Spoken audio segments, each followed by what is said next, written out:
पाकिस्तान के नए head coach Gary Kristen Pakistani team को ज्वाइन कर चुके हैं। इन्होंने टी20 वर्ल्ड कप से पहले इंग्लैंड के खिलाफ सीरीज के अंदर पाकिस्तानी टीम को ज्वाइन कर लिया है। ये कहा जा रहा था कि गैरी क्रिस्टन ने पाकिस्तानी टीम को ज्वाइन करेंगे, तो उनकी तरफ से ये कहा गया था कि वो पाकिस्तान की सिलेक्शन कमेटी के अंदर एक अहम किरदार अदा करेंगे। प्लेयर्स की सिलेक्शन के अंदर बाबर आजम को बरी कर देंगे और बाबर आजम की मर्जी के फैसले नहीं होने देंगे।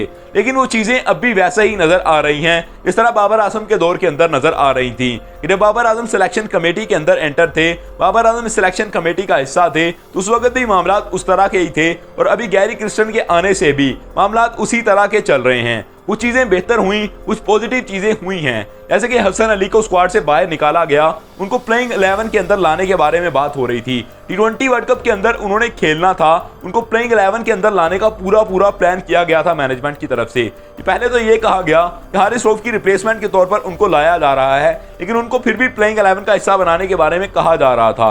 उन्होंने आयरलैंड के खिलाफ मैच के अंदर बॉलिंग भी कर डाली और बुरी तरह से पिटे, इसी वजह से उनको टीम से बाहर निकाल दिया गया। ऑडियंस की तरफ से काफी ज्यादा प्रेशर आ चुका था, शायद ये भी एक बड़ी वजह हो सकती है कि हसन अली सेटअप का हिस्सा नहीं है। लेकिन उसके बाद दूसरे नंबर पर बात करें तो साइम अयूब के बारे में बात चलती रही कि साइम अयूब को टीम से बाहर निकाल दीजिए, लेकिन गैरी क्रिस्टन के आने के बाद भी ये चीजें ठीक नहीं हो रही थी। फाइनली चौथे मैच के अंदर इंग्लैंड के खिलाफ अब साइम अयूब को टीम से बाहर निकाला गया है और मैं यही कहूंगा कि इस प्लेयर की पाकिस्तान को कोई जरूरत नहीं है। कम से कम इंटरनेशनल लेवल के ऊपर ये प्लेयर परफॉर्म नहीं कर सकता। इसको आपने बहुत मौका देकर देख लिया, आपने ओपनिंग के अंदर इस प्लेयर को खिला दिया और इतना खिला दिया कि किसी को इतना मौका नहीं दिया गया। अब इस प्लेयर को भी देख लें, अब्दुल्ला शफीक को देख लें, मोहम्मद हारिस को देख लें या साहबजादा फरहान को देख लें, किसी को भी आपने इतना मौका फराहम नहीं किया। इससे पहले बहुत दफा ऐसे हो चुका है कि आपने अहमद शहजाद को एक लंबे टाइम के लिए मौका दे दिया, नासिर जमशेद को मौका दे दिया, वो चीजें अलग थी। लेकिन अभी मौका किसी प्लेयर को भी इतना ज्यादा नहीं मिल रहा। साइम अयूब की जगह अगर मेरे ख्याल से उस्मान खान को इतना मौका मिलता तो बहुत बेहतर परफॉर्म कर सकते थे, लेकिन उनको आयरलैंड की पूरी सीरीज से बाहर रखा गया। उसके बाद जब इंग्लैंड के खिलाफ सीरीज स्टार्ट हुई तो ये कहा गया कि ये पूरी सीरीज उस्मान खान को मिलने वाली है। पहला मैच बारिश की नजर हुआ, दूसरे मैच के अंदर साइम अयूब को खिला दिया गया, एक दफा फिर से फेल होते हुए नजर आए। तीसरे मैच के अंदर भी वो परफॉर्म नहीं करने वाले थे, उनको टीम से निकाल दिया गया है। अब चौथे मैच के अंदर, आज के मैच के अंदर उस्मान खान खेल रहे हैं। ये तो वो चीजें हैं जो कि कुछ बेहतर हुई हैं, कुछ ऐसे फैसले हैं जो कि गैरी क्रिस्टन के आने से बेहतर हो चुके हैं। लेकिन कुछ ऐसी चीजें अभी भी चल रही हैं जिनके बेहतर होने की जरूरत है। इमाद वसीम के साथ बाबर आजम का जो फड्डा नजर आ रहा था वो एज इट इज नजर आ रहा है।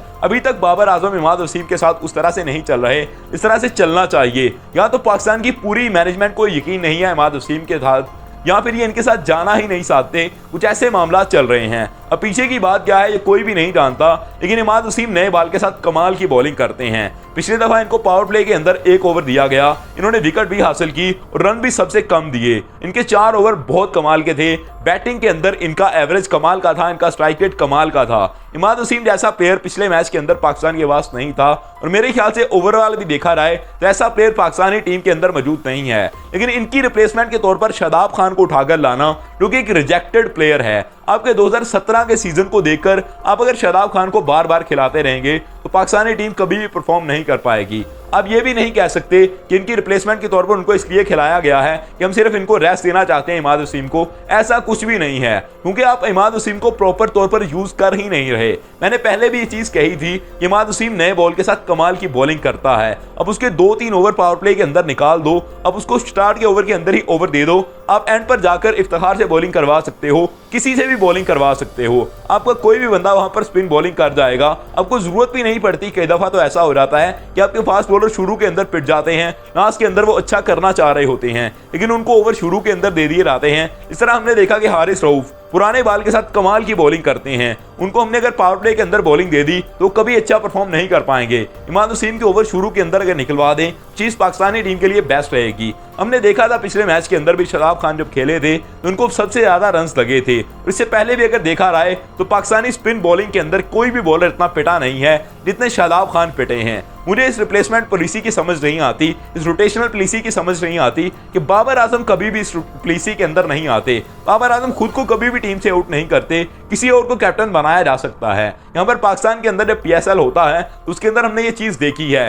कि शादाब खान भी एज अ कैप्टन नजर आते हैं, मोहम्मद रिजवान को भी हमने कप्तानी करते हुए देखा हुआ है। कोई भी पाकिस्तानी टीम की कप्तानी कर सकता है। Shaheen Shah Afridi itself Pakistani team के ही कैप्टन रहे हैं, एक सीरीज के अंदर कप्तानी कर चुके हैं। बाबर आजम रोटेशनल पॉलिसी के थ्रू कभी बाहर नहीं होते, लेकिन बाकी प्लेयर्स को बाहर कर दिया जाता है रोटेशनल पॉलिसी का नाम लेकर। मोहम्मद आमिर भी इस चीज का निशाना बन चुके हैं, लेकिन मोहम्मद आमिर के साथ इतनी ज्यादा ऑडियंस है, उनके इतने फैंस हैं कि अभी बाबर आजम उनको टीम से बाहर नहीं कर पा रहे।